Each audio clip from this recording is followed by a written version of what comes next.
Bismillahirrahmanirrahim. Assalamualaikum warahmatullahi wabarakatuh. Yang saya hormati Bapak Kepala SMK Negeri 1 Sayung, Bapak Sumudi, SPB. Yang saya hormati Bapak Ibu Guru SMK Negeri 1 Sayung sebagai peserta diseminasi budaya positif.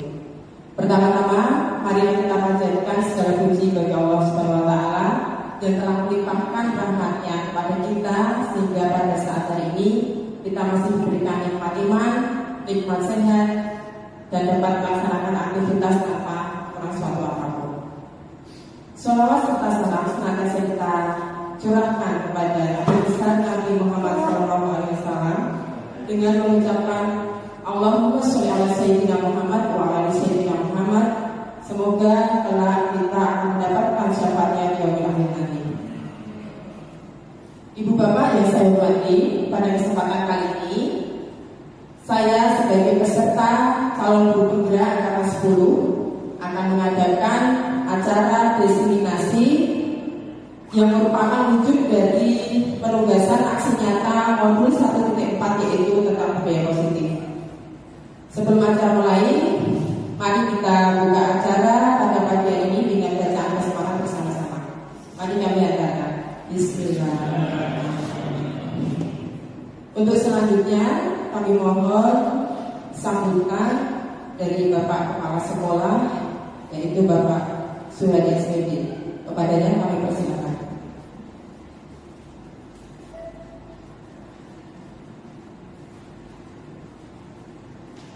Assalamualaikum warahmatullahi wabarakatuh.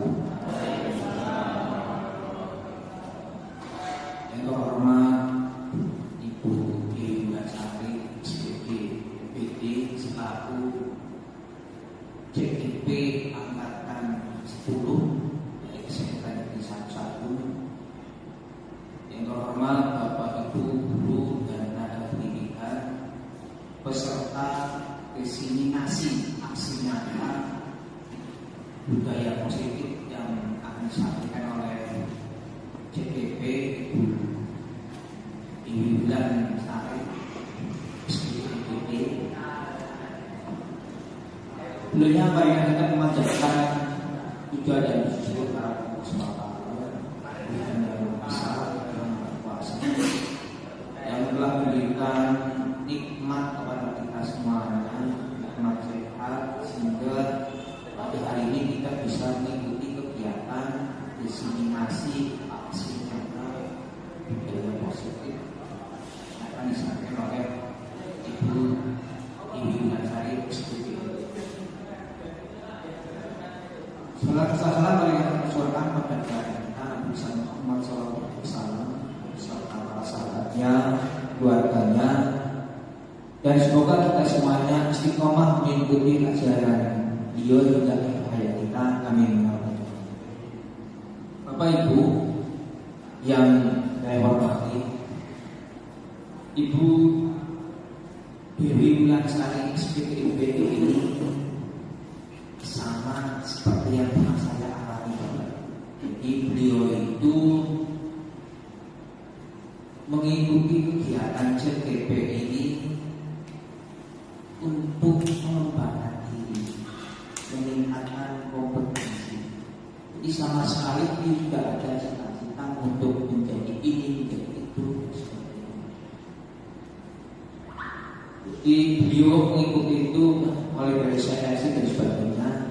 Kemudian alhamdulillah beliau lolos sehingga beliau bisa membagi ilmu yang didapat di dalam iklat guru angkatan 10. Salah satunya adalah budaya positif. Saya sebagai kepala sekolah memberikan dorongan pada Bu Ibu Sari untuk terus berbagi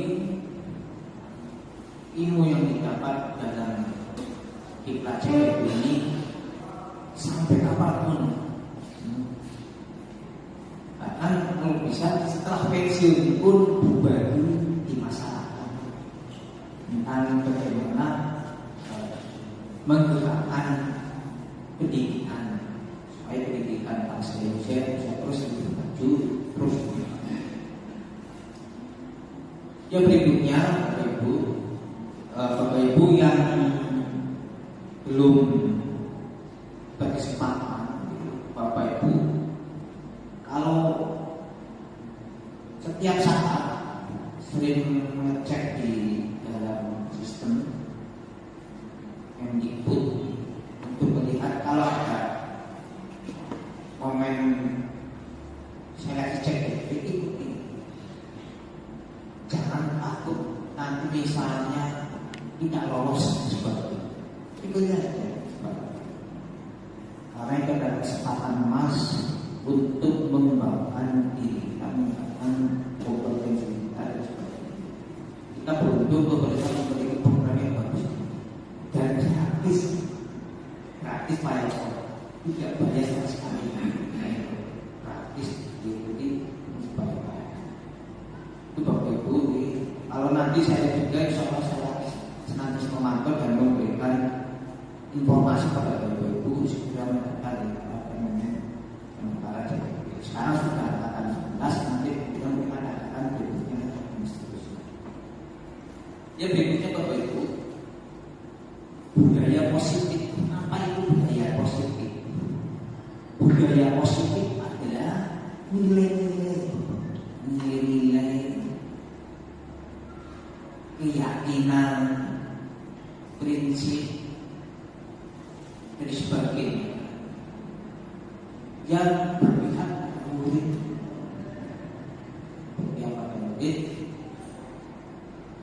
agar murid itu bisa berkembang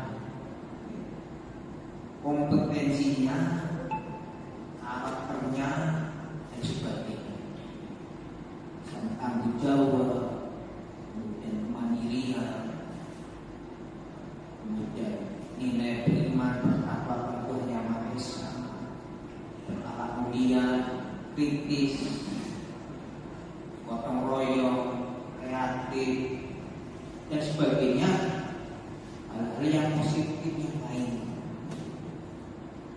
Bapak Ibu nanti akan mendapatkan diseminasi ini, Bapak Ibu nanti disimak dengan sebaik-baiknya, kemudian nanti diterapkan di dalam melaksanakan tugas kewajiban mengajar, mendidik siswa, mendidik dan sebagainya.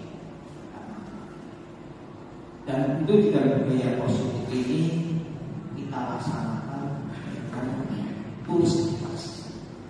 Karena dengan ketulusan dan ikhlas itu akan membuat kita bersabar dalam mengajarkan nilai-nilai budaya positif itu kepada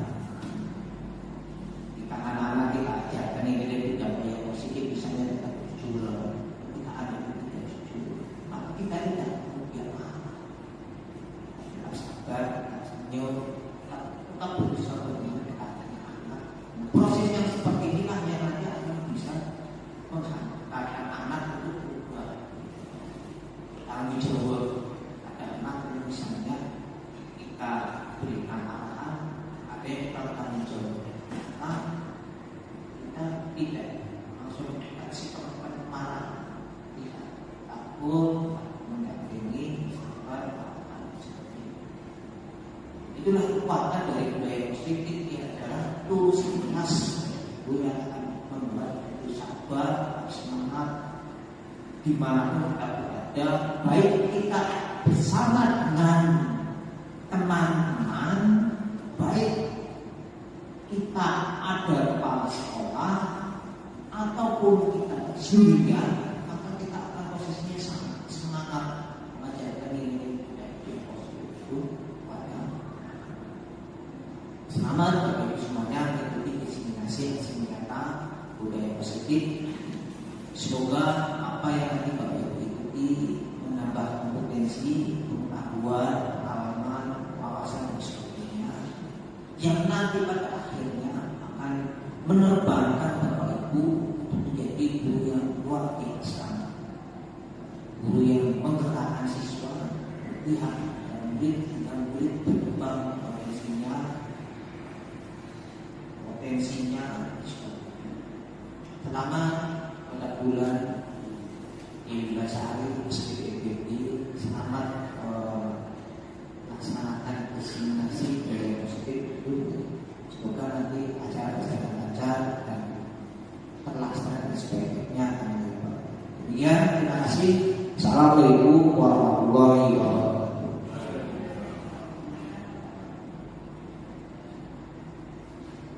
Terima kasih Bapak Suhaimi atas sambutannya dan atas bimbingannya serta dorongan kepada Bapak Ibu guru untuk selalu mencoba dan mencoba mengikuti kegiatan CPP ini yang belum bisa semangat mencoba Bapak Ibu, karena angkatan 12 ini juga saya dengar sudah dibuka di CPKB.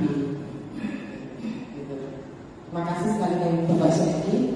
Ini langsung pada acara ini Bapak Ibu, mohon izin saya berdiri. Oke Bapak Ibu, saya akan melaksanakan diseminasi tentang budaya positif ini bukan bermaksud saya menggurui panjenengan. Saya yakin panjenengan semua itu lebih baik dan lebih pintar dari saya, semuanya sudah tahu tentang apa itu sebenarnya disiplin untuk budaya positif. Kita di sini sedang memberikan tambahan ilmu yang saya dapatkan di CGB dan juga kita sharing nanti ya Bapak Ibu. Pasti nanti yang akan saya sharekan itu juga pernah Bapak Ibu lakukan. Ya. Perkenalkan, saya Bapak Ibu Dewi Lastari sebagai calon guru penggerak angkatan 10 dari SMK Negeri 1 Sayangnya. Di sini saya akan memaparkan aksi nyata atau diseminasi dari modul 1.4 yaitu tentang budaya positif. Sebelum masuk ke sini, saya mau memberikan semangat dulu kepada Bapak Ibu. Nanti kalau semangat yang sederhana saja. Kalau selamat pagi kita tekuk 1 kali, selamat siang kita tekuk 2 kali, selamat malam jangan bertepuk, ya, atau tidak ada tepuknya. Oke Bapak Ibu, ya. Selamat pagi semuanya. Siang, pagi, malam, siang, pagi, malam. Oke, terima kasih. Terima kasih semua. Terima kasih Bapak Ibu atas perhatiannya dan kesempatannya. Untuk yang sebelum masuk ke materi ya Bapak Ibu, ini saya perkenalkan dulu dua sosok yang membantu saya selama saya CGB yang berada gambar sebelah kanan saya ini. Nah, ini adalah Bapak Anji Subrata sebagai fasilitator saya. Beliau berasal dari Pati, ini Bapak yang selalu mengisi Zoom ketika saya rukol maupun ketika rukol ya, ruang kolaborasi beliau yang mengisi. Kemudian ini yang sebelah kiri saya adalah Bapak Refli Rois, pengajar praktis saya. Beliau dari SMK 2 yang minggu depan juga akan datang ke sini untuk pendampingan individu yang kedua. Dia yang saya. Nah, oke Bapak Ibu, pada kesempatan kali ini nanti akan saya coba paparkan konsep-konsep kunci modul budaya positif. Jadi nanti ada beberapa hal yang akan saya paparkan. Yang pertama yaitu 1. Perubahan paradigma belajar. Kemudian 2. Disiplin positif. Yang ketiga, kebutuhan dasar manusia. Dan yang keempat, motivasi perilaku manusia. Yang kelima, posisi kontrol restitusi. Dan yang terakhir yaitu ada keyakinan kelas dan segitiga restitusi. Jadi nanti budaya positif itu kita harus melihat di sini Bapak Ibu. Segitiga restitusi yang harus kita lakukan. Yang pertama, perubahan paradigma belajar. Pada umumnya pembelajaran yang kita lakukan biasanya kan pembelajaran yang berupa konvensional Bapak Ibu atau klasikal. Tapi untuk para perubahan paradigma belajar ini, pembelajaran dengan paradigma baru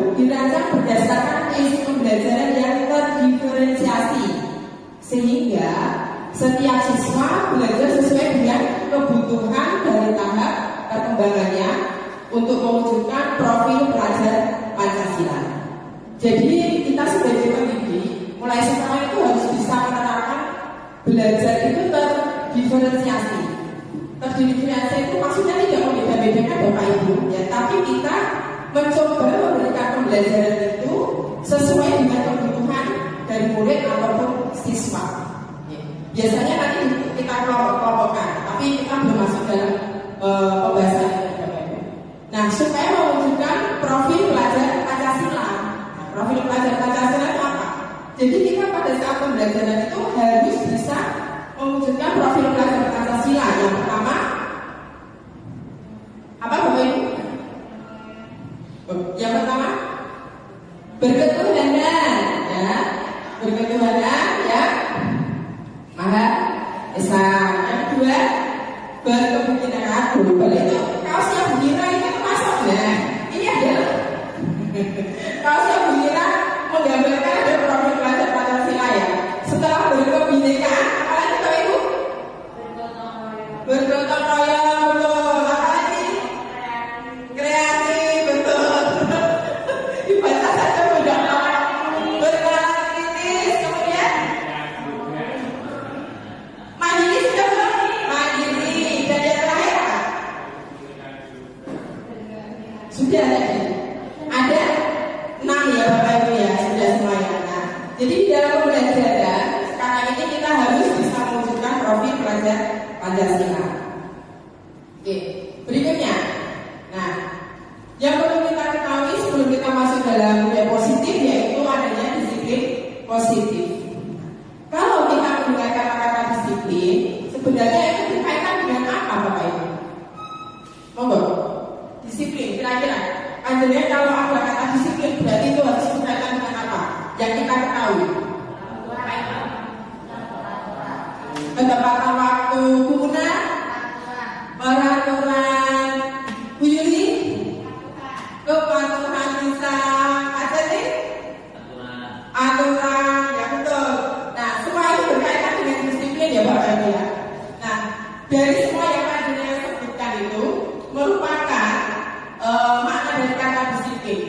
Nah, kalau makna yang sesungguhnya sesuai dengan bahasa yaitu disiplin adalah sesuatu yang dilakukan seseorang pada orang lain mendapatkan kepatuhan, yaitu disiplin, ya. Nah, tapi disiplin itu kalau kita terapkan secara apa ya? Sampai atau bagaimana itu menimbulkan rasa tidak nyaman. Kita akan merasa takut, kemudian kalau tidak mematuhi aturannya seperti ini, nah itu ya, dan disiplin ya. Nah kita sebagai pendidik ya Bapak Ibu, sebagai guru, tujuan kita itu untuk menciptakan anak-anak yang memiliki disiplin diri, sehingga mereka bisa berperilaku dengan mengacu pada nilai-nilai kebajikan universal, ya, dan memiliki motivasi intrinsik bukan ekstrinsik.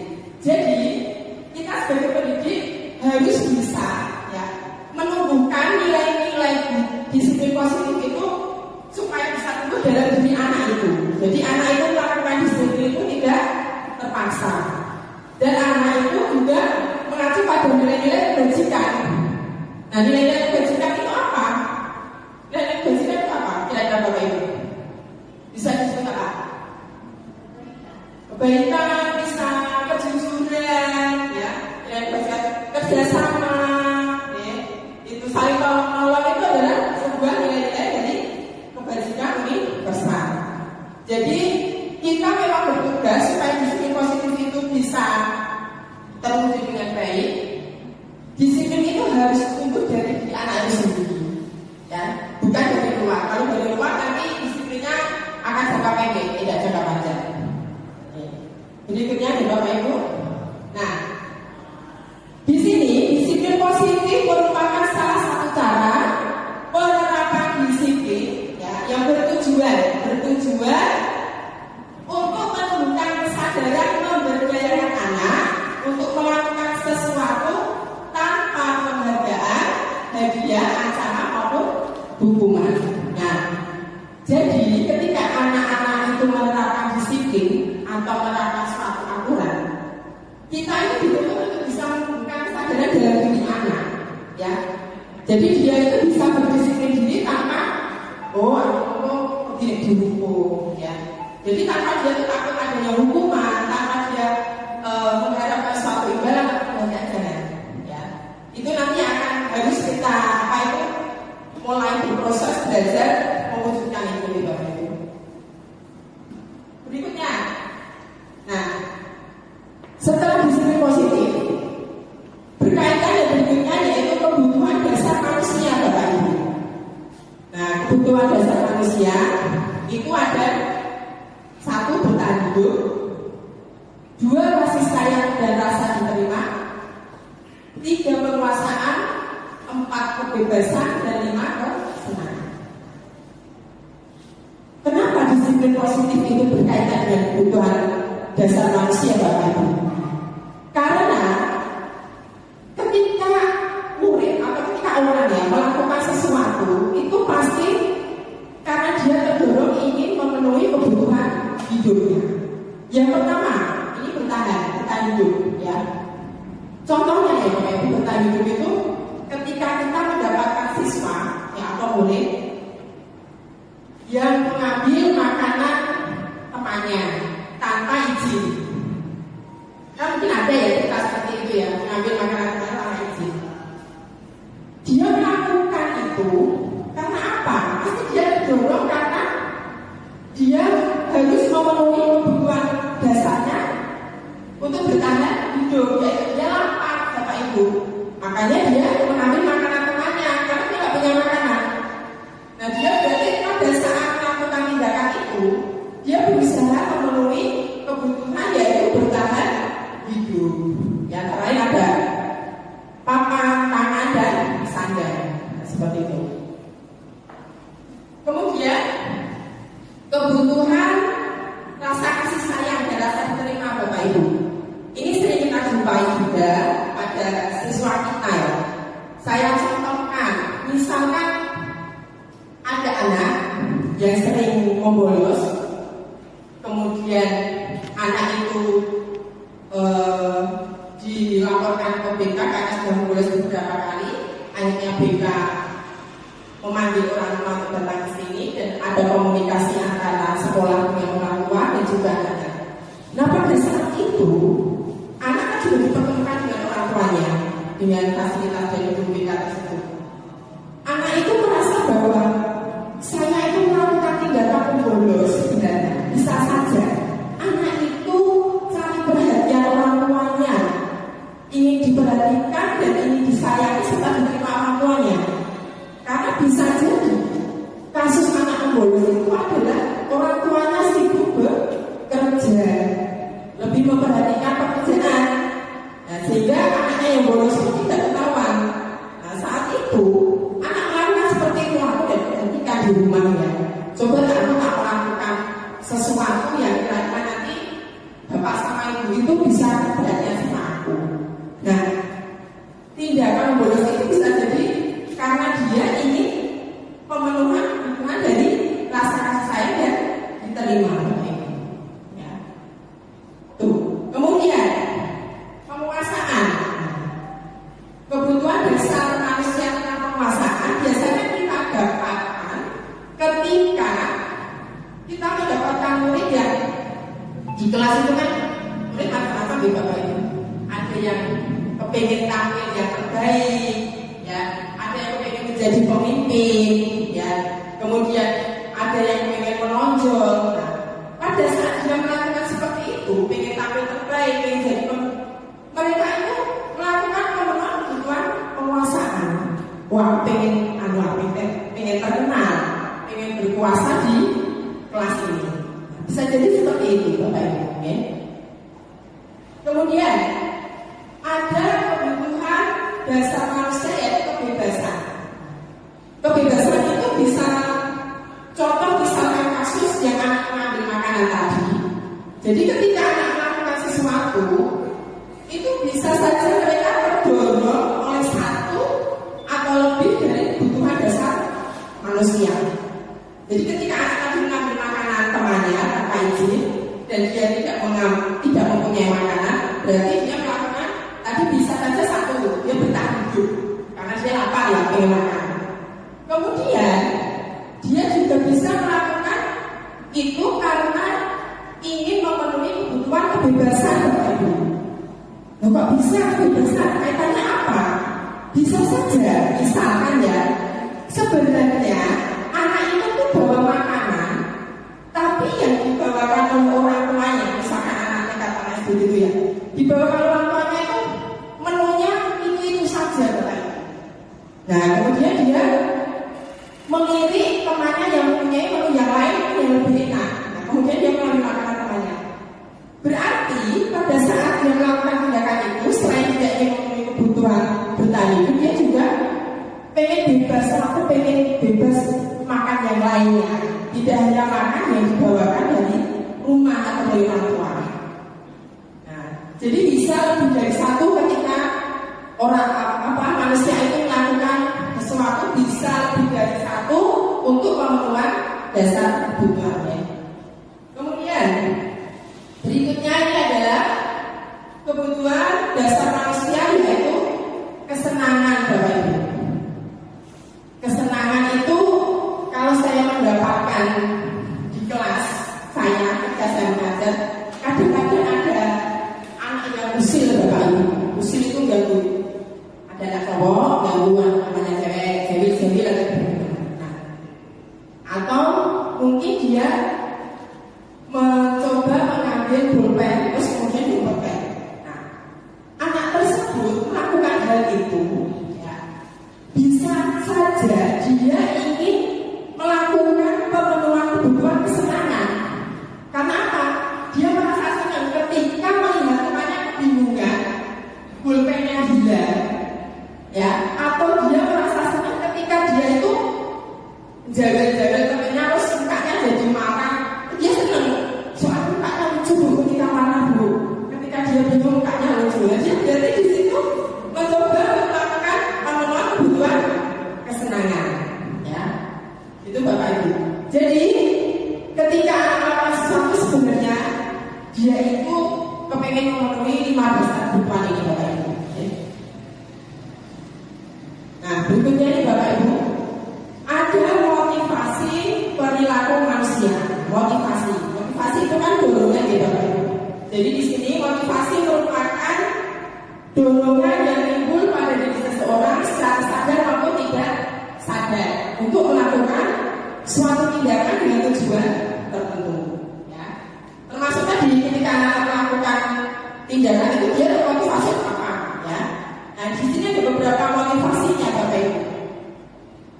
Yang pertama yaitu menghindari ketidaknyamanan dan hukuman. Menghindari ketidaknyamanan dan hukuman. Motivasi seperti ini biasanya itu dilakukan oleh siswa atau murid yang dia berusaha mematuhi peraturan sekolah. Misalkan tidak datang terlambat, ya, kemudian menggunakan sepatu berwarna hitam. Berarti dia mempunyai motivasi apa? Menghindari ketidaknyamanan dan hukuman. Karena kalau terlambat dia akan dihukum. Ya. Kemudian kalau dia pakai sepatu hitam juga sepatu selain hitam atau putih, sepatunya masih hitam, dihukum. Nah, berarti kalau dia melakukan sesuai peraturannya, dia bermotivasi menghindari ketidaknyamanan dan hukuman. Nah, motivasi yang berikutnya yaitu mendapatkan imbalan, penghargaan ataupun hadiah. Ya, kadang-kadang anak-anak kita sendiri ya Bapak Ibu, ketika sedang tes itu bilang, "Mak, kalau nanti nilaiku 100-nya 1 dikasih hadiah apa? 100-nya 2 dikasih hadiah apa?" Betul ya nih? Itu sama anak saya juga begitu ya. Nanti kalau jadi itu biasanya anak yang masih tingkat sekolah biasa ini. Nah, nanti kalau 100-nya 3 dikasih apa? Jadi mereka itu termotivasi belajar supaya nilainya bagus karena iming-iming ini imbalan ataupun hadiah. Ya, kemudian. Oke. Kemudian motivasi yang berikutnya yaitu menghargai nilai-nilai bajingan diri sendiri. Nah ini adalah motivasi terakhir itu, menurut saya motivasi yang paling bagus karena itu nanti akan menumbuhkan motivasi intrinsik dalam diri anak sehingga anak itu bisa berlaku atau bersikap menjalankan disiplin positif karena dia mulai menghargai nilai-nilai kebajikan, yaitu tadi ada kejujuran, kerjasama, keadilan gitu. Jadi nanti anak sudah mulai menyadari ini adalah yang terakhir ini adalah motivasi yang paling bagus Bapak. Nah, setelah anak termotivasi kita mulai masuk dalam konsep disiplin dengan identitas gagal dan sukses. Jadi nanti konsep disiplin itu dibagi menjadi dua Bapak Ibu, ada yang identitas gagal sama identitas sukses. Kalau yang konsep disiplin dengan identitas gagal ini ada dua jenis Bapak Ibu yang biasanya dilakukan, adanya sebuah hukuman dan adanya sebuah penghargaan. Ini menjadikan anak punya identitas gagal. Ya, awalnya ketika saya belum masuk pendidikan TGP ya, saya tidak tahu. Tahunya ya saya hukuman penghargaan itu baik buat anak. Tapi ternyata secara teori dalam pembelajaran TGP itu salah Bapak Ibu. Karena apa? Hukuman itu bersifat menyakitkan Bapak Ibu. Kalau anak dihukum kan masih terkena ya. Dalam teori itu kan ingat selalu. Saya sudah pernah dihukum sama Bapak Ibu dulu ya gitu. Pasti Bapak Ibu juga pernah mengalami. Sampai sekarang itu sampai masih sering dimori saya dihukum sama Bapak Ibu. Kemudian hukuman itu juga bersifat tidak nyaman.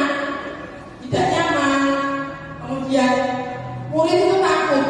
Nenek ketemu Pak Hendro misalnya takut kalau Pak Hendro baju kurang dimasukin di cubit. Nah itu merupakan menjadikan anak menjadi takut ya. Kemudian hukuman itu juga memaksa Bapak Ibu.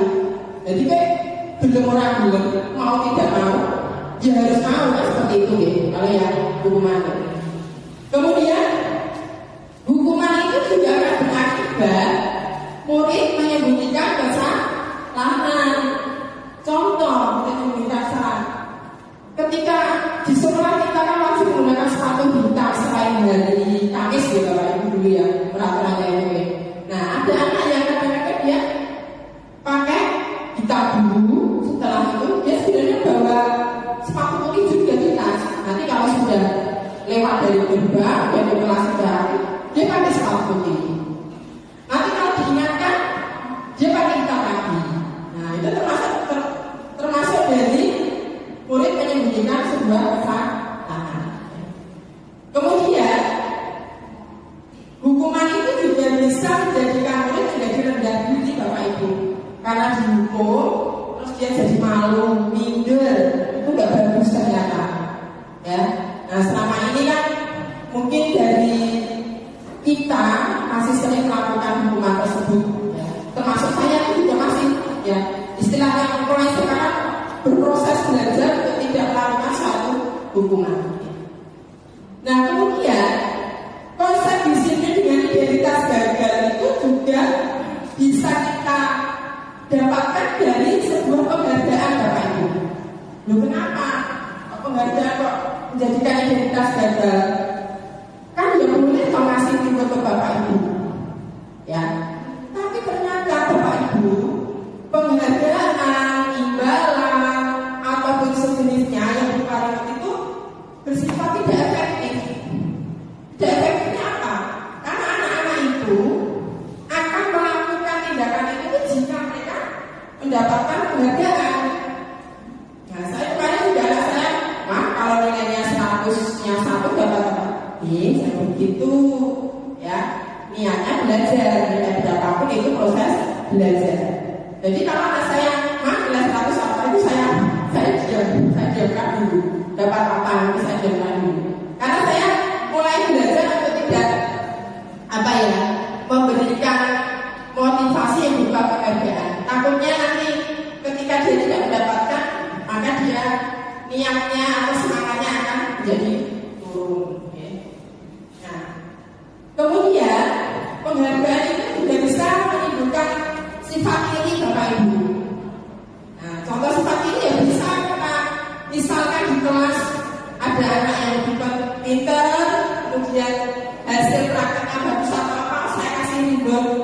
apa saya kasih dulu sama kok jadi diri temannya lah kain menempel paling-paling ya pengen jadi iri ya membaca itu ya bisa menjadikan sifat itu menjadi iri.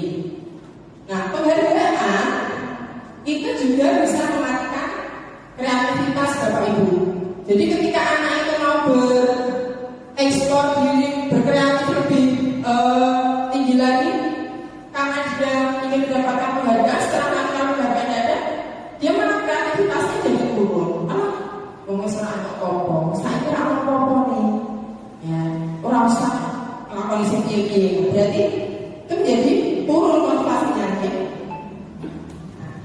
Kemudian penghargaan itu juga mengukur dengan sistem ranking Bapak Ibu. Kenapa sekarang kita nggak ada ranking? Saya kalau ditanya sama orang tua ketika ada penerima rapor, Bu, anak saya ranking berapa? Saya jawab, saya nggak ranking Bapak Ibu karena semua anak sama, semua anak kami.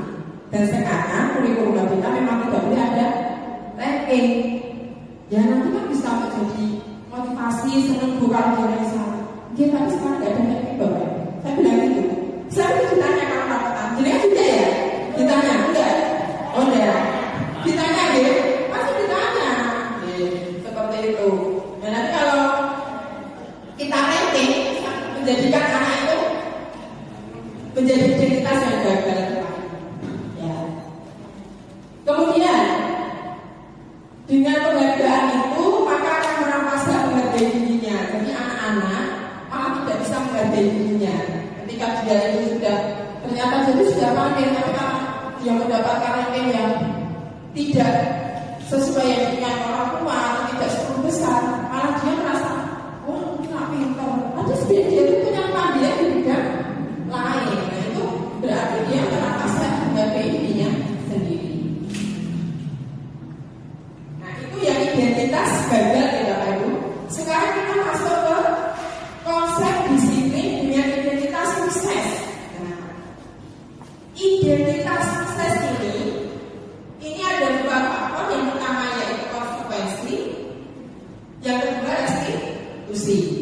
Nah, kalau konsekuensi, ya konsekuensi itu seperti apa Bapak Ibu kira-kira konsekuensi itu, Pak Indro? Konsekuensi itu mengikuti aturan. Ya, kemudian jika tidak mengikuti kontinuitas. Ya. Pernah melakukan konsekuensi terhadap siswa Pak Indro? Pernah. Contohnya apa Pak Indro? Bisa diceritakan?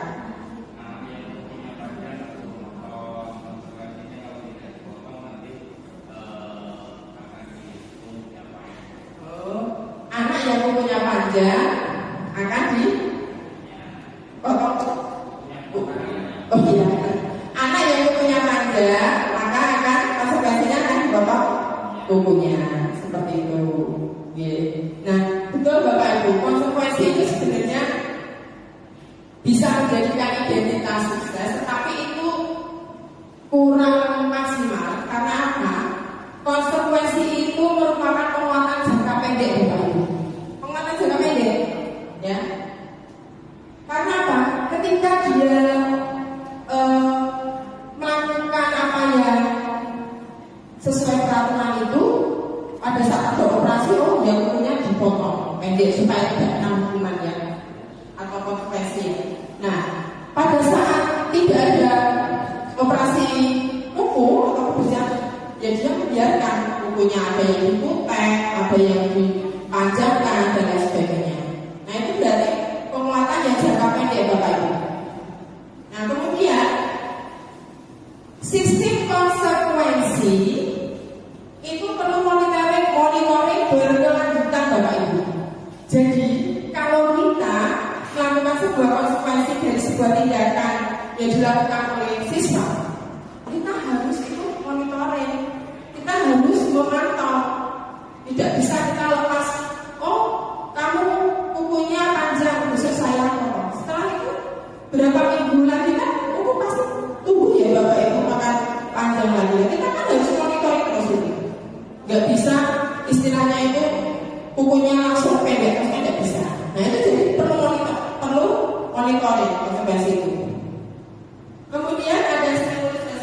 juga. Jadi ada rangsangan, kemudian dia responnya apa.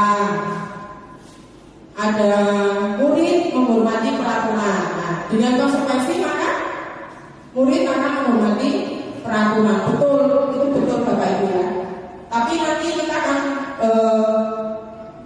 belajar lebih lanjut tentang hal ini ya. Kemudian ada juga konsekuensi itu akan menjadikan siswa ya ataupun murid atau orang itu kehilangan waktu untuk merenungi sebuah kesalahan. Jadi dia tidak menyadari, oh salahku itu ini, jadi aku harus memperbaiki diri seperti ini. Jadi dia melakukan sebuah tata tertib atau peraturan itu karena bukan dari motivasi intrinsiknya. Jadi merupakan penguatan jangka pendek. Ya. Oke. Ini bisa menjadikan anak-anak itu identitas sukses bisa Bapak Ibu. Tapi cara konsekuensi ini kurang efektif. Ya. Cara yang paling bagus adalah cara yang terakhir ini Bapak Ibu. Ini adalah cara konsep disiplin dengan identitas sukses, yaitu melalui sebuah restitusi. Nah, restitusi. Dulu saya juga sebenarnya agak kontra ya dengan modul ini, dengan materi ini, karena tadi tidak boleh ada pembacaan, tidak boleh ada hukuman, tidak boleh ada konsekuensi. Kemudian harus menggunakan sebuah restitusi. Tapi saya mencoba untuk bisa menerima dan belajar terus. Restitusi, nah, dengan kita melakukan restitusi, maka seorang anak atau murid itu akan menjadi identitas sukses. Karena apa? Karena ini Bapak Ibu, murid bertanggung jawab atas perilakunya, ya, dia bertanggung jawab.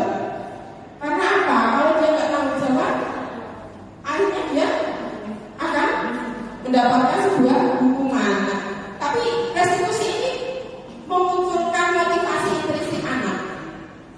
Ya, dia melakukan sebuah peraturan itu bukan karena takut hukuman, bukan takut konsekuensi dan sebagainya. Iya. Murid bertanggung jawab atas perilakunya. Kemudian yang kedua, sebuah restitusi itu fokus pada pemecahan masalah jangka panjang Bapak Ibu. Jadi dia fokus pemecahan masalah, bukan fokus pada kesalahan anak. Nah, jadi restitusi itu seperti itu. Nah, kemudian berikutnya, murid menghormati dirinya dan orang lain. Ya, dengan kita menerapkan restitusi, maka murid itu akan menjadi lebih menghormati dan menghargai dirinya sendiri serta orang lain. Ya, jadi anak itu bisa sadar Bapak Ibu. Kemudian dengan restitusi itu nanti ada sebuah teori kontrolnya. Dan yang terakhir yaitu murid bersemangat memperbaiki kesalahan. Jadi selain tadi fokus pada pemecahan masalah, akhirnya dia semangat memperbaiki. Oh, kira-kira kalau aku tadi yang kasus misalkan anak terlambat ya, supaya aku gak terlambat itu, aku harus memperbaiki kesalahanku karena apa? Nah, itu sudah diskusi. Nanti akan lebih dibalik lagi di apa berikutnya. Oke. Nah, ini Bapak Ibu. Jadi kan konsep disiplin dengan identitas gagal dan sukses sudah. Kalau gagal tadi berarti kita menerapkan apa Bapak Ibu? Hukuman dan apa tadi? Penghargaan. Tapi kalau identitas sukses tadi melakukan konsekuensi dan restitusi. Ini adalah konsep disiplin pendekatan restitusi Bapak Ibu. Pengertian restitusi menurut Yali Gosen 2004 merupakan proses menciptakan kondisi bagi murid untuk memperbaiki kesalahan mereka sehingga mereka bisa kembali kepada kelompok mereka dengan karakter yang lebih kuat. Ya, jadi anak itu melakukan sebuah proses ya supaya dia bisa menciptakan memperbaiki dirinya sendiri dari sebuah kesalahan ya. Itu restitusi. Nah, ini adalah ciri-ciri restitusi Bapak Ibu. Ya, ciri-ciri restitusi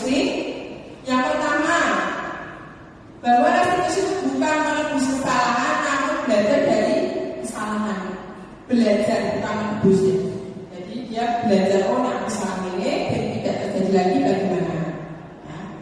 Kemudian restitusi itu juga memperbaiki hubungan Bapak Ibu. Jadi memperbaiki hubungan misalkan guru dengan murid, memperbaiki hubungan anak dengan orang tua.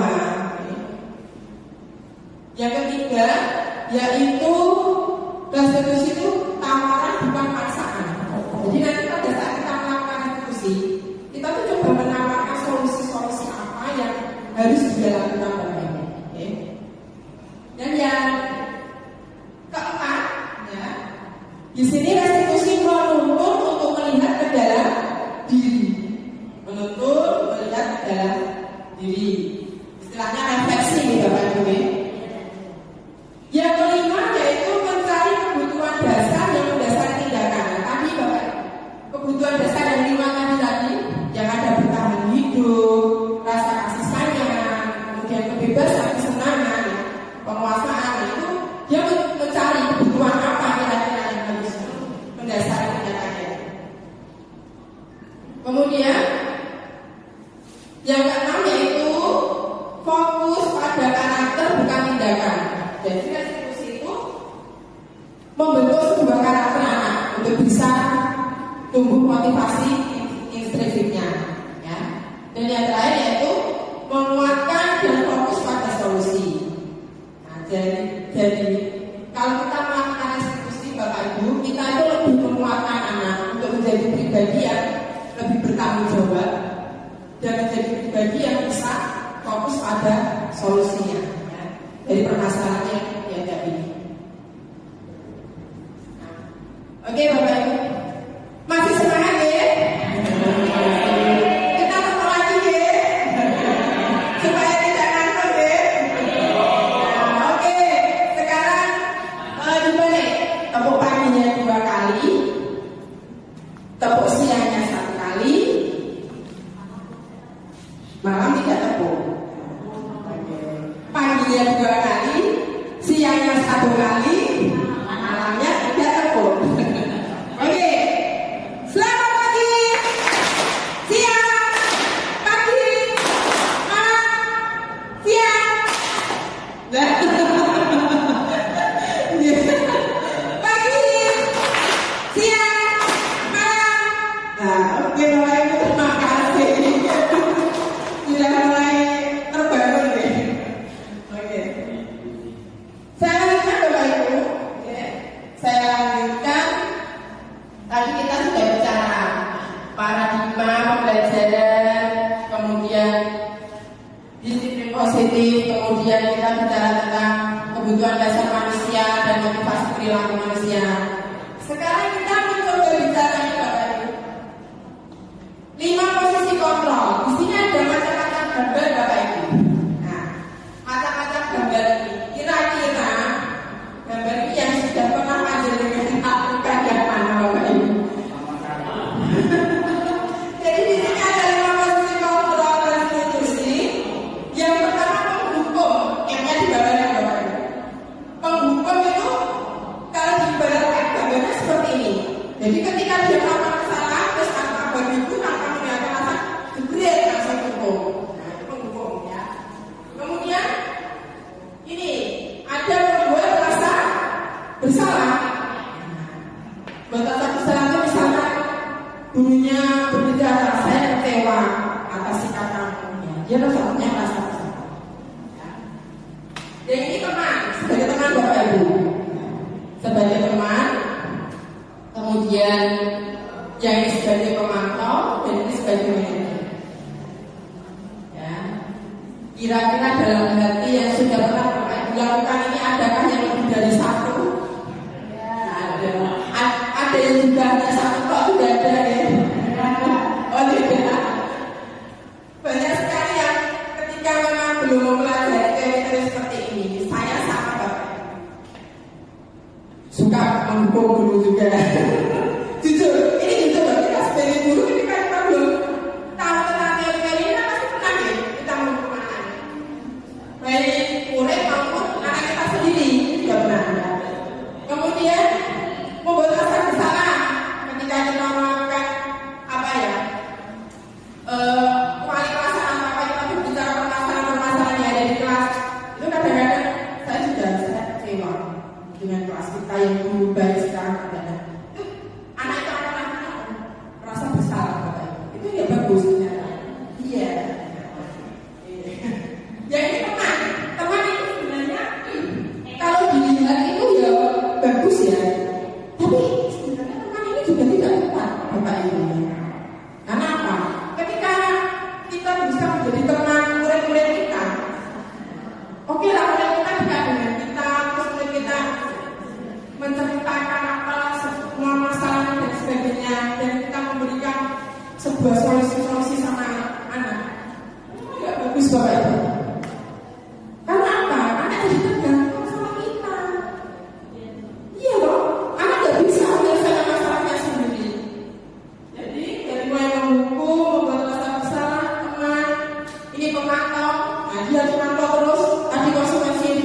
kalau bisa juga jadi pembicaraan atau materi tentang budaya positif.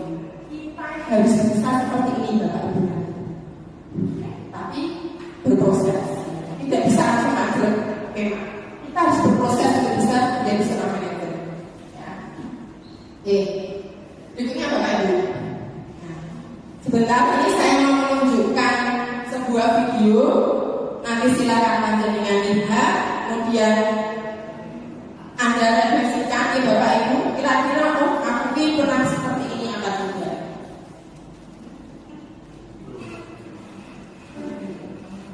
Monggo silakan lihat dulu Bapak Ibu.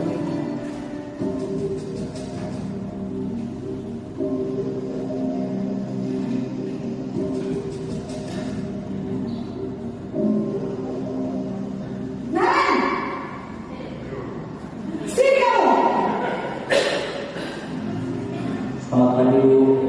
Selalu terlambat. Kamu deh pasti terlambat. Maaf Bu, saya Apa? Apa coba? Alasan kamu apa lagi? Kapan sih kamu tidak terlambat? Malah sekali aku jadi anak. saya Dasar belas. Gak kapok-kapok sih kamu. Sudah berapa kali terlambat?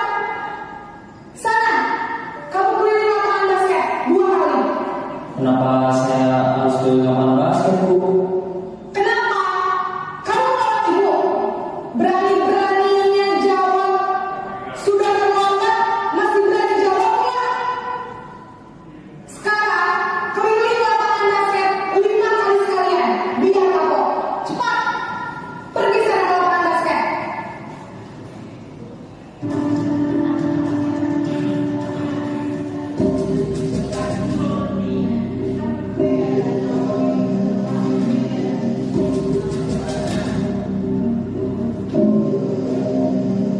Naren!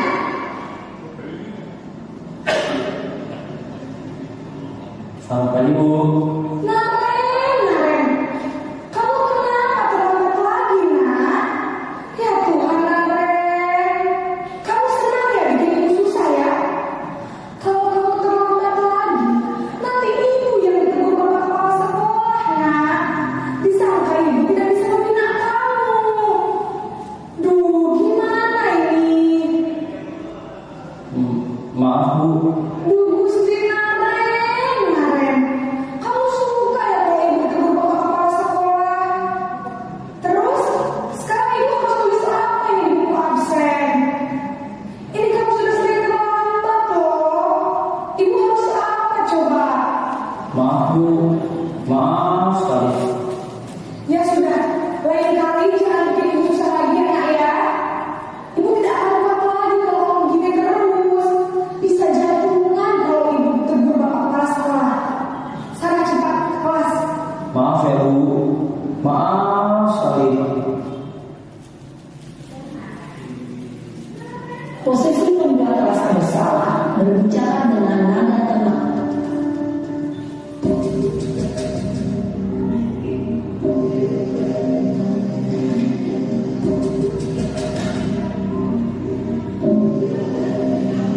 Naren,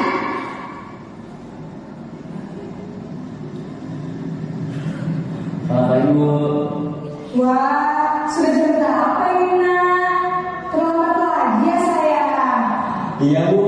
Habis ibu saya ngomongkan saya Bu. Kamu malah menyalahkan ibu kamu. Kamu bukannya anak yang paling kencang. Kok terlambat sih? Iya Bu.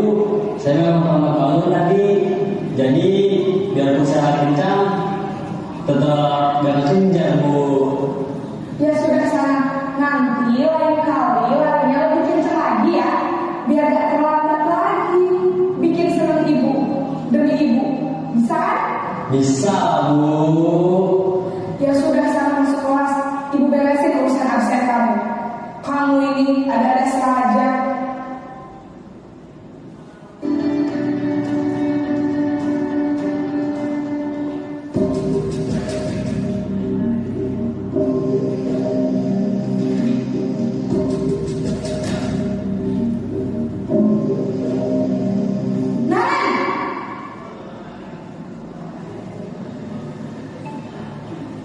Ibu.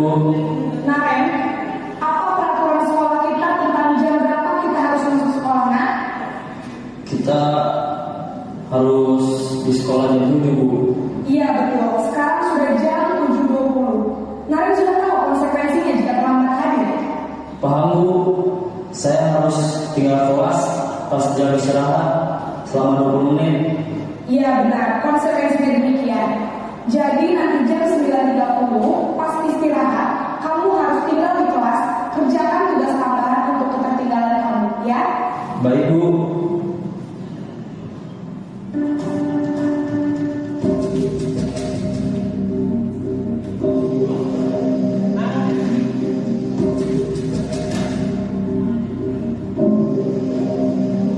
Naren!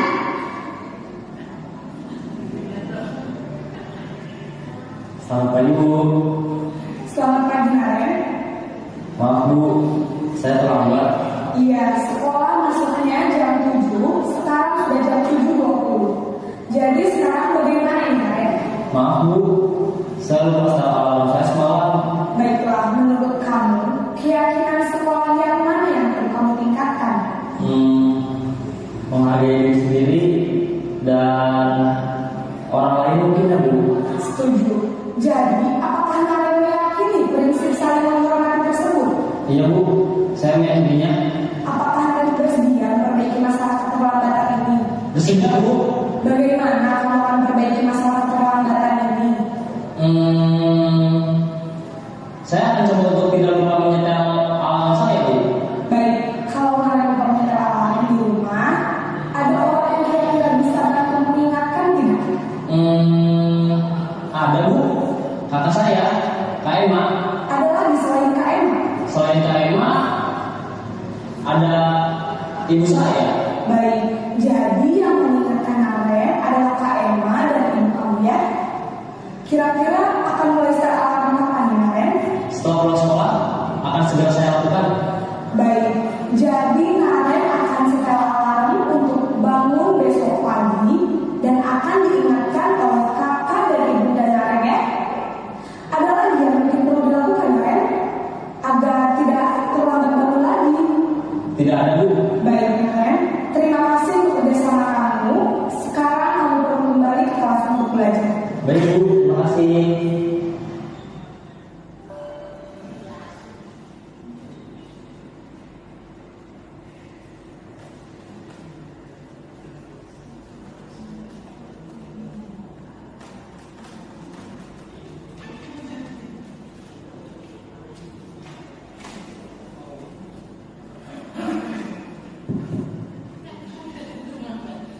Oke, Bapak Ibu, setelah menyaksikan video tadi, apa kira-kira yang terbesit dalam hati Bapak Ibu?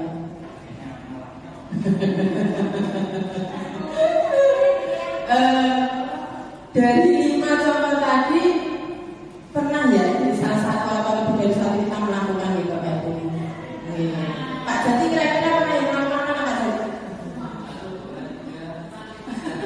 1, 2, 3. 1, 2, 3 tadi dari pembuku, membuat rasa bersalah pernah, teman-teman, monitor pernah, manajer kadang.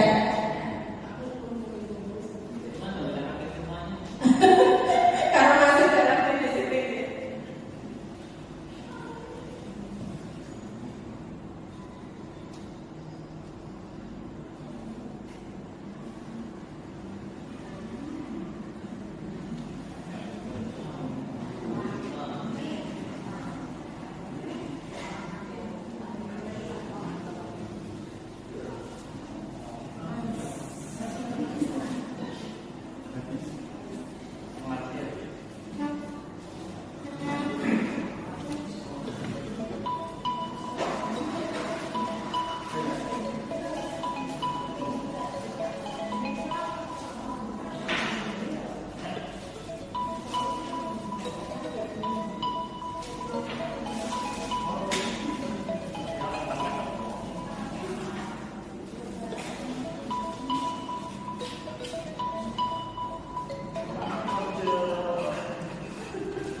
menjadi membuat rasa bersalah juga tidak boleh. Bedanya yang penghukum sama pembuat rasa bersalah dari video tadi apa? Bapak Ibu kita. Nah, betul Bu Bella, cara penyampaiannya. Kalau pembuat rasa bersalah dia nadanya lebih rendah. Tadi kan ada Bu Piket yang selalu mengambil siswa yang terlambat. Di sini kan juga ada siswa yang selalu sering terlambat. Kalau dulu Bapak Ibu benar saya sudah mengakui dan saya mulai mendapatkan diri saya sendiri. Ketika ada siswa terlambat karena kita piket di depan, kemudian kita memberi hukuman ibu mudah dulu ya, kita satu tim anak disuruh mencabut itu. Itu termasuk juga hukuman dan ternyata nggak boleh. Ya, kalau yang membuat rasa bersalah tadi nadanya mulai rendah, kalau tidak boleh. Nah, kalau yang sebagai teman itu seperti berbicara dengan temannya, tetapi anak akan menjadikan malah nggak tahu solusinya harus bagaimana nggak tahu.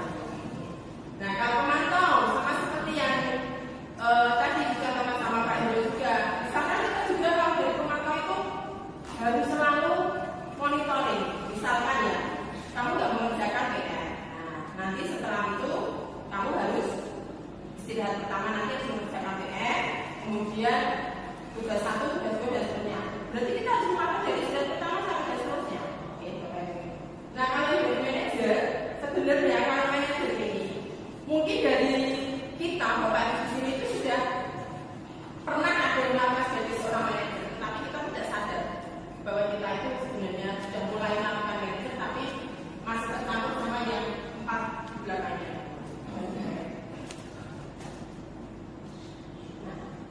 Sekarang ada tadi dari 5 posisi kontrol kita sudah paham yang terbaik itu apa.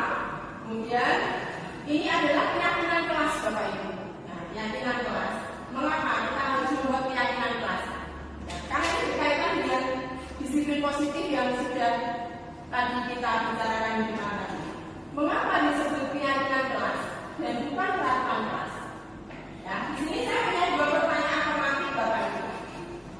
Mengapa kita belajar pada saat menghadapi ujian semester? Nah, misalnya anak-anak ya, belajar pada saat menghadapi ujian semester. Kenapa Bapak Ibu belajar?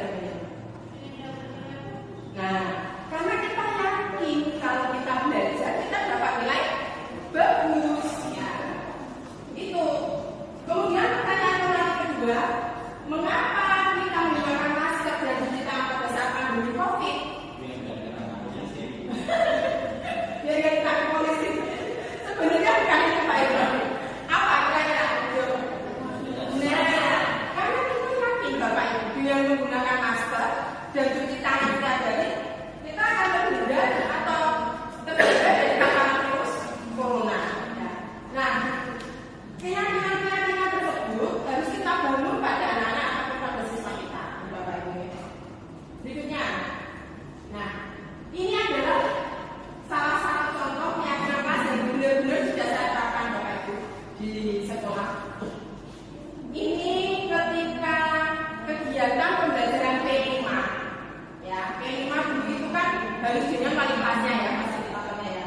Sebelum mulai P5, karena saya sedang bertemu dengan anak saya, jadi saya supaya P5 dalam 1 minggu itu berjalan efektif ya, anak-anak bisa maksimal mengikuti kegiatan P5, saya membuat sebuah keyakinan kelas itu Bapak. Dan ini saya buat, kemudian juga saya gunakan untuk membuat aksi nyata yang ada di pelatihan PPN. Nah, PPN ya, bukan PPN ya. PPN ya. Nah, yang pertama Bapak Ibu yang saya lakukan yaitu memberikan pemahaman tentang keyakinan kelas dan berdiskusi tentang peraturan. Jadi anak-anak itu saya ajak bicara dulu. Ya, pertama ya mereka pahamnya tentang peraturan-peraturan sekolah yang antara lain tidak boleh datang terlambat, harus mengikuti pembelajaran, menjaga kebersihan kelas dan lain-lain. Saya berbicara peraturan dulu. Kemudian saya kaitkan dengan sebuah keyakinan-keyakinan yang kepada diri mereka. Nah ini saya lakukan pertama kali. Jadi saya membuat pemahaman dulu tentang keyakinan kelas dan berdiskusi dengan anak. Kemudian yang berikutnya langkahnya. Nah, setelah anak mengetahui bahwa keyakinan kelas itu apa dan harus dilakukan, saya mencoba merumuskan peraturan menjadi sebuah keyakinan Bapak Ibu. Nah, anak-anak saya berikan posit ini untuk menulis satu atau dua atau mungkin lebih boleh tentang keyakinan-keyakinan apa yang harus kalian lakukan semuanya. Nah, itu saya suruh menulis semua anak ya Bapak Ibu. Nah, setelah menulis mereka saya minta, nah ini menempelkan keyakinan kelas yang telah dirumuskan ke dalam whiteboard ya, ke papan tulis. Jadi saya sudah menempel semua. Ya, setelah ditempel, saya mencoba mendiskusikan keyakinan untuk menjadi keyakinan kelas yang disepakati semua murid.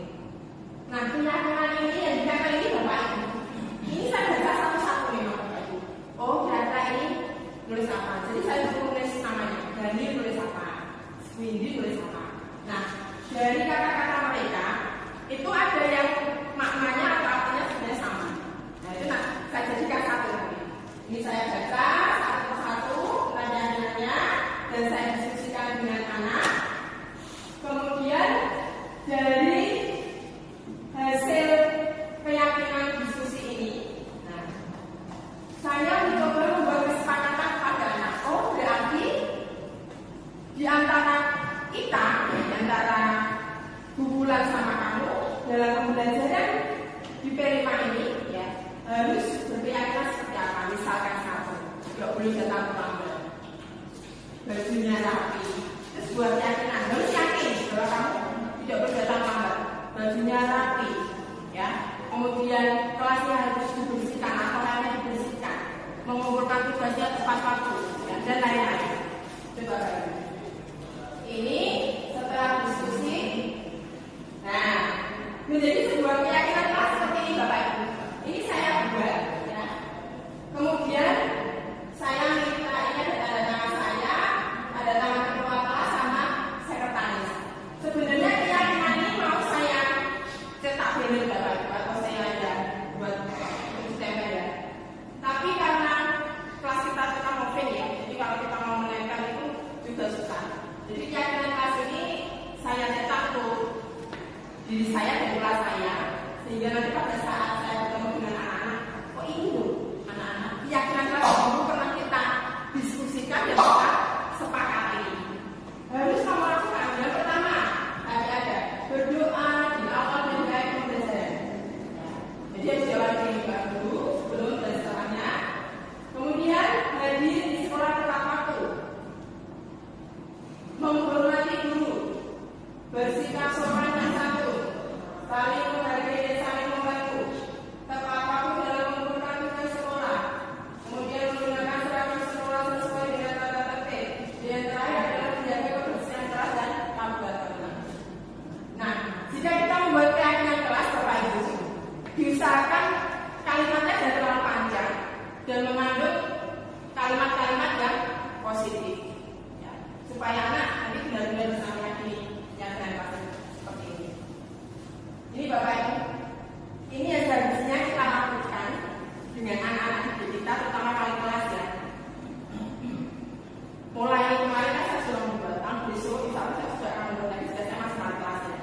Dan saya harap Bapak Ibu nanti juga bisa menerapkan ini, karena ini sebenarnya itu ketika kita melakukannya, semua Bapak Ibu melakukan itu dengan sedikit demi sedikit berproses itu akan efektif Bapak Ibu. Tapi ya harus konsisten betul ya. Kita harus punya komitmen, kita harus konsisten. Kalau yang membuat hanya satu dua saja sama saja, dan kita tidak saling kerjasama, kita tidak saling kolaborasi, ya sama saja. Jadi semuanya itu memang harus kerjasama dan kolaborasi.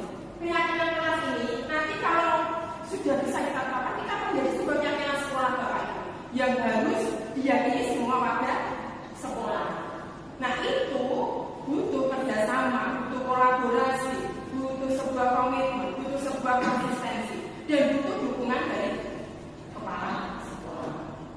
Nah, seperti itu Bapak Ibu. Nah berikutnya ini yang terakhir ya. Terakhir Bapak Ibu. Alhamdulillah. Segitiga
seminggu gak mau makan belajar mau nilai apa, mau nilai bagus. Kita tidak boleh seperti itu. Kita harus bisa menjadikan anak itu kamu memang mempunyai kesalahan, tidak itu belajarnya bulan. Itu manusiawi dan semua orang pasti punya kesalahan. Ada seperti itu. Harus di awal kita harus bisa seperti itu gunanya. Memang kayaknya kalau kita belum melakukan kok kayak gitu. Betul, itu jadi provokasi dari bagian saya waktu itu. Kemudian yang kedua, dengan menunjukkan identitas itu menggeser identitas gagal ke identitas sukses. Jadi istilahnya gini Bapak Ibu, oh kayak ini, memang manusia itu pernah bersalah sehingga nanti anak itu akan aku salah. Nah jadi malah dia memang akan sadar juga. Jadi dia identitas gagal ke identitas sukses ya. Kemudian yang ketiga, jangan mengkritik siswa pada saat mengalami identitas gagal. Dan termasuk tadi, oh dan kamu itu salah waktu itu berangkat. Maksudnya negatif. Jangan seperti itu ternyata. Tidak boleh ya. Nah, gitu. Ada terus pengen. Nah, kan seperti itu ya, ada ya. Memang apa ya? Anak lihat anak. Oke, kita lanjut. Berikutnya, di sini ada langkah validasi tindakan yang salah Bapak Ibu. Nah, mulai dari sini. Kita harus bisa ya meyakinkan anak bahwa perilaku berupaya ini kita tertentu. Jadi misalnya tadi yang saya contohkan, kenapa anak itu kok bolos, kenapa anak itu kok lambat? Berarti dia itu sebenarnya ada sesuatu yang harus dipenuhi dari kebutuhan dasar manusia. Nah, kita harus bertanya dulu sama anak. Itu harus kita bertanyakan, kita validasi. Nah, kemudian pada saat kita mengajukan pertanyaan maupun pernyataan, kita dengan suara tidak menghakimi Bapak Ibu. Ya jangan, oh udah salah ini. Tidak boleh. Jadi tidak boleh menghakimi. Nah, itu merupakan validasi. Yang ketiga yaitu menanyakan keyakinan. Ini adalah langkah terakhir Bapak Ibu dari segitiga restitusi. Ya, langkah terakhir. Langkah terakhirnya, teori kontrol menyatakan bahwa pada dasarnya kita termotivasi secara intrinsik. Sebenarnya manusia itu punya apa ya? Motivasi intrinsik yang sebenarnya ada. Cuma kalau anak-anak itu memang perlu kita gali dan kita tumbuhkan.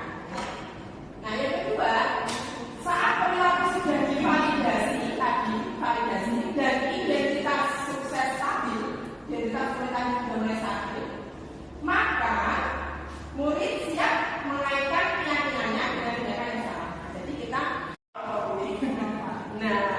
berubah jadi dengan apa-apa. Itu yang Bapak Ibu. Ini kalau disukai tidak saya itu. Jadi ini baru suka. Jadi ini tuh tapi ya jangan. Ini memang. Ibu mendapatkan orang dari guru tiket. Katanya kamu sering datang terlambat. Berapa kali kamu sering datang terlambat?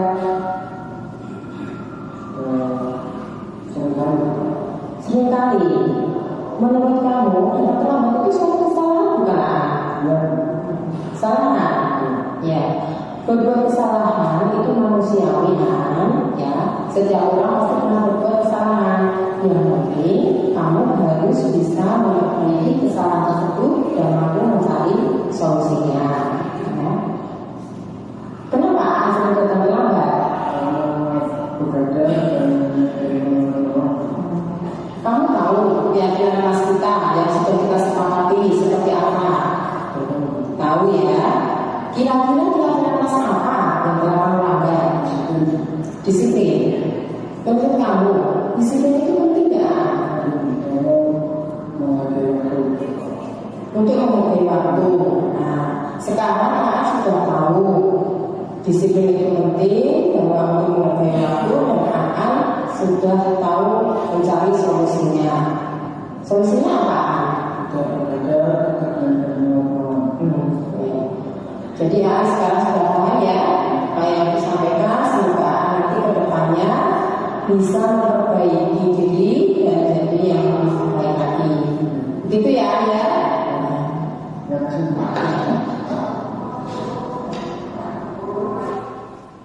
Oke, Bapak Ibu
berdisiplin, santun, jujur, peduli, bertanggung jawab, dan merupakan pembelajar sepanjang hayat.